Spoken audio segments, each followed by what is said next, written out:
So I'm really excited to introduce our second speaker of the night. His 3 fun facts. He grew up in 11 cities across 4 different continents. Crazy. His dream job as a kid was to own a stationery store. That's why we have a theme going here tonight. And when he was in grade 6, he ran an underground business at his boarding school where he was selling chocolates. Super cool. So everybody, please help me welcome Tehsin Bhayani.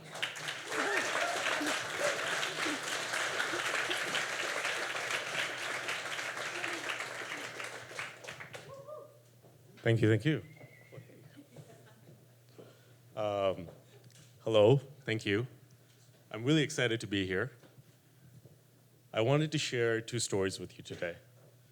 The first story is when I was in university. I was taking computer science and I had this idea.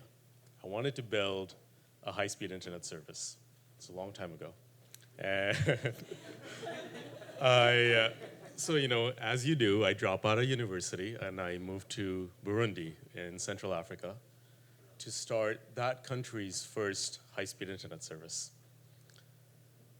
And we got the technology working, like the internet was up and running, but I had no clue on how to run the actual business itself. Made every possible dumb mistake you can think of. The dumbest one was took all our money and ordered the wrong equipment with it. That led to a domino effect. Within a year, basically, the government officials were like, okay, they took away what we had. We had an exclusive license. They took away our license, and they gave it away to a South African company. And I was devastated, fly back to Toronto. And now here I was. I had credit card debt, no university degree. Like, this is before dropping out was cool. And so I had to get the first job I could find, right? And ironically, it was at Rogers high-speed internet service. I was the guy on the phone that just said, "Thank you for choosing Rogers Technical Support. My name is Tehsin. How may I help you today? Have you tried fucking restarting your router yet?" And it was.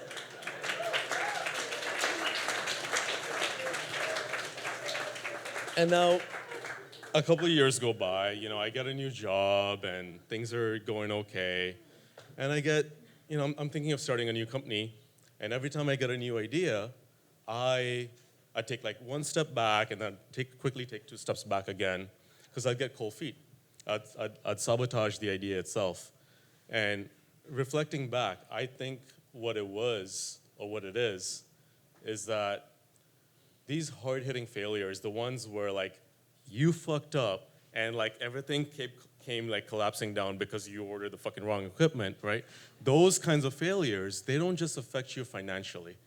They will fuck with your mind, right? And in my case, I had a treasure chest of excuses lined up. I don't have savings, I don't have a co-founder, I don't have management experience yet, blah, blah, blah, blah, blah, everything you can think of. And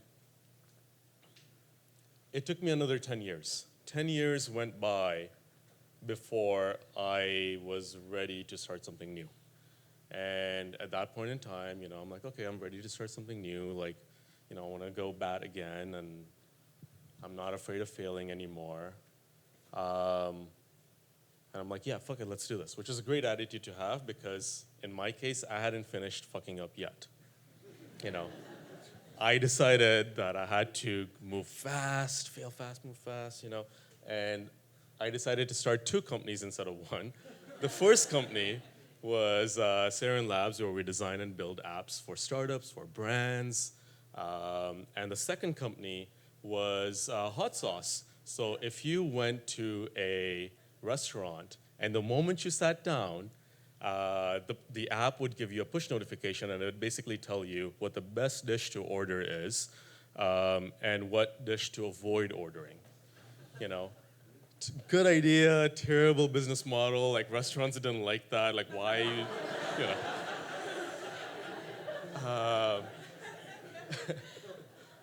And so, and again, like, okay, so hot sauce I can understand it failed because it had no business model. Sarin Labs, we made every possible bad mistake you can think of.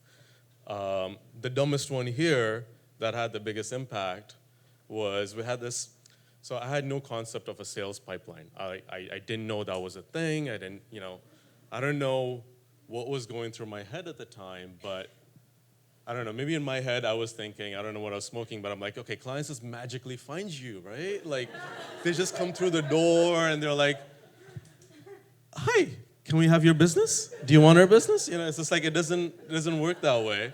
And I didn't realize this. And this time, within 8 months, we ran out of money. And when I say ran out of money, I had negative $4 in my bank account. Credit cards were all maxed out, if not canceled. And I was 3 months behind rent. And I had I had $6 in change that I would carry around with me, And I'm not talking like loonies and toonies. If I found a quarter, I'd get so excited back then. I had nickels, dimes, and pennies that I carried around in a pouch. That was my emergency fund, One day, I come home, and I open the cupboard, and I realize I'd run out of lentils and rice. Lentils and rice is like the Indian version of eating ramen, right? It's like, and I'd been eating it for a while now, and like, I didn't have anything left. Went to bed hungry that night. The next morning, I woke up. I had a couple of interviews lined up, but I failed the Starbucks interview. And like, okay, when I wrote this down, like, the story isn't as clear-cut as I'm making it out to be right now, but there was a 48-hour period where I hadn't had anything to eat at all. And then I had this idea. I'm like, you know what? I'm going to go to eventbrite.com and meetup.com, and I'm going to find every single free event. There's a lot of free events happening in Toronto. I'm going to find all the free events that also have, like, free food. And I'm going to RSVP myself for lunch and dinner. And that's how I ate for the rest of the month, And, like, I want to say I was scared, but it wasn't scary at all. It was actually pretty fun. Like, I still hung out with the same friends as today, and like, it's still. Actually, let me see. Yeah, okay, yeah. So, this is. I just came back from a dinner workshop where I pretended to be Dr. Bhayani. It was held for the Leadership Society of the Dental Association. And that was me, the executive secretary of the Halt and Peel Committee. All your shame goes out the window when you're hungry, And so all of this nonsense had to come to an end. Like, I really had to figure this out. And hot sauce was not going to get investment. Like, that was a terrible idea. But Sarin Labs, like, we needed to land a big contract, right? A big client, a client that would take a chance on a small team like ours. It was 2 people. And but they didn't know that. But so we had, I'd been talking to this client over the phone for a while. And they're like, okay, you know what? Come down to our office, present, let's see. And I was pretty confident I could do this. The only problem was, they were in New York, and, as you saw, I didn't exactly have the money to be New Yorking around right now. Somehow, I got a bus ticket. I got a Greyhound bus ticket, go down to New York City, but there's absolutely no way I could afford the accommodations there. So I walked down to Central Park. I go up to the bench, and didn't look as pretty as this picture. It was actually pretty dark. And I take out my laptop, I take a piece of paper, and I put it on the laptop, and I wrote down, please don't steal my shit. Like, these are the only 2 things, this laptop and the Bose headphones in my bag, those are the only 2 things I have left in my life. I need this to get back on my feet. And I wrote some other stuff on there. The next morning, I don't know if anyone actually bothered even reading that letter, but I woke up and I'm hugging the laptop. Nobody stole anything. I changed into a suit. I go into the meeting. We close the sale. We get the client. And that was our first big client at Sarin Labs, and that was about 4 years ago. Today, we work with all these amazing brands and startups, everyone from JP Morgan Chase to founders who want to grow their startups, and they want to design and build apps that people love. But here's the thing. Like, I still fuck up. Like, I still make mistakes. I think all of us do, right? Like, I have a great team now that prevents me from making big dumb mistakes. But every now and then I slip one through, you know. And like this summer we just went through a huge failure, and I think the one thing that helps me. This is by no means the recipe to success. This is the recipe to how to survive failures if you're as accident prone as I am. So I'm hoping that if you're looking to start a company, and if you think you're an accident prone as I am, then hopefully this helps. This is what got me through. This mitigated the failure, or at least mitigated the impact of the failure. That's all I have. Thank you so much for being an amazing audience. Thank you, Marsha, for organizing this amazing community. And thank you. Thank you, Tehsin. That was amazing. I think that was one of the more entertaining and dramatic stories that we've heard. I haven't heard of somebody sleeping on a park bench in New York and not getting their shit stolen, so congrats on that. So let's open it up to some questions for Tehsin. Hi, Tehsin. So I happen to know you, and I happen to know that you have been somewhat accident-prone in a physical sense as well. And I wonder whether you have any comment on whether there might be any commonality behind these two kinds of accident proneness? Thanks, Rowan. So what Rowan's talking about is I went to Thailand twice for winter, and both times I got into an accident. First time I fell off a cliff, and anyway. So I don't know what it is. There might be something to that. You know, there might be the universe that's saying, like, you shall receive more accidents than everyone else. But no, I think in my case, I just... Are you, actually, what I was driving at was, Please, are you maybe more of a risk taker? Ooh.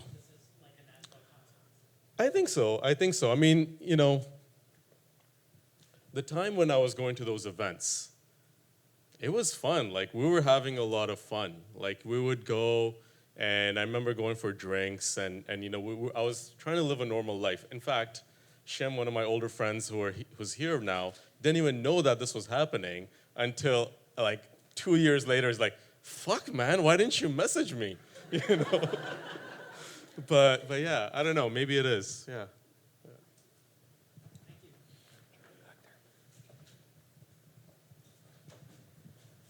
Hey, Tehsin. Hello. Tehsin, really great story. Just a question though, like, you're a really resourceful guy, you like know to get shit done. Why didn't you take out like a bank loan or like call a friend, like sleep on a couch, get some meals? Like, why did you have to push it that far? I've been close to there, but like, there's always a way. Like, what's the reason? It sounds like you want to like over dramatize your life, or like. So, see, this is interesting. This is the way I used to think, right? Because you got to realize, when I came back from that Burundi, I had collection officers like calling me, knocking on my door. Like, it was a bonanza for them, right? Because I had purchased all that wrong equipment on my credit card debt. And when Sarin started, I didn't exactly have personal credit.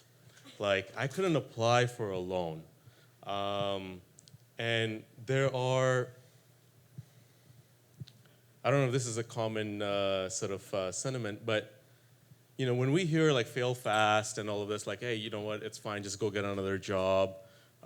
That's great if you've got a university degree and like you can go get another amazing job. But if you don't have that, it was the only thing I wanted to do at the time. You know, I felt like if I told my dad, I could have told, here's the funny part. My dad owns a restaurant, right? So I could have I could have gone to him, right? But I know if I went to my dad, I would be sleeping in the basement at my parents' place for the next 5 years of my life, you know? So I really needed to figure it out and really needed to kind of do it alone and make it work, if that makes sense. You know? Yeah, it's amazing. Yeah.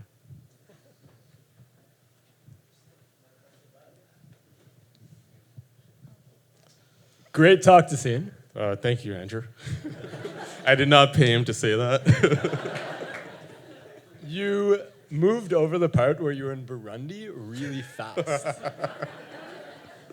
I'm wondering if you have any like quick stories about your time in Burundi that you could share. Okay, so Burundi is a very fucked up place. Is anyone here from Burundi? Okay, Burundi is a really messed up place. There's a civil war going on, but also it's kind of quirky. You know, there is, they speak a language called Kirundi, and it's very similar to Swahili, so I can speak it. But yeah, I had a lot of fun there. I'm not gonna say the things you want me to say about Burundi, but if anyone wants to hear more stories about Burundi, I'm happy to answer them later on. But yeah, I had a lot of fun. There's a lot. That's the thing, like this story isn't as clear cut. Like in Burundi, we were fighting with government officials, we were fighting corruption, there's a lot more to it. But the thing is, I would have been able to survive all of that stuff. It wasn't for me spending our fucking money on the wrong equipment. So yeah. I don't know.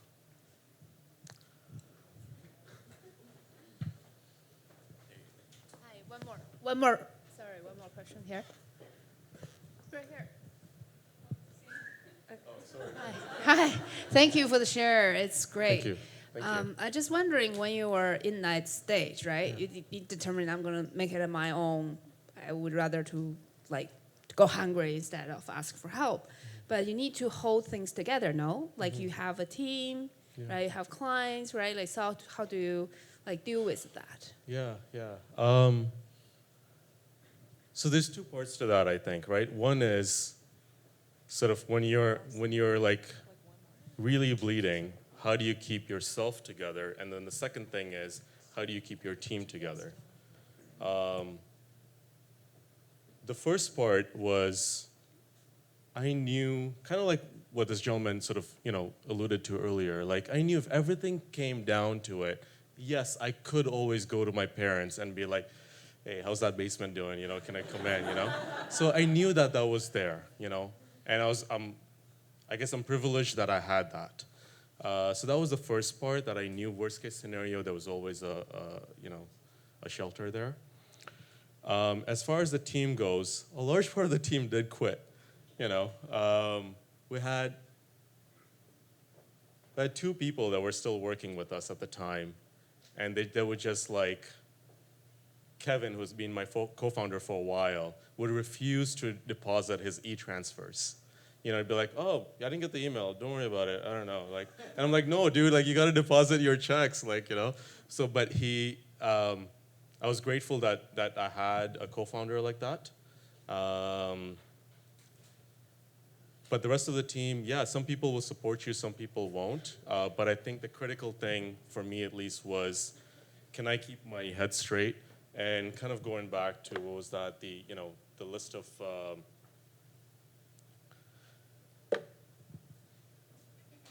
meditating in the morning, that saved me. Like, I would wake up at like 3 o'clock in the morning, and I'd be like, shit, how am I gonna make payroll for 20 people? Like, this fucking sucks, like, you know, and I would puke in the middle of the night until I learned, okay, you know what?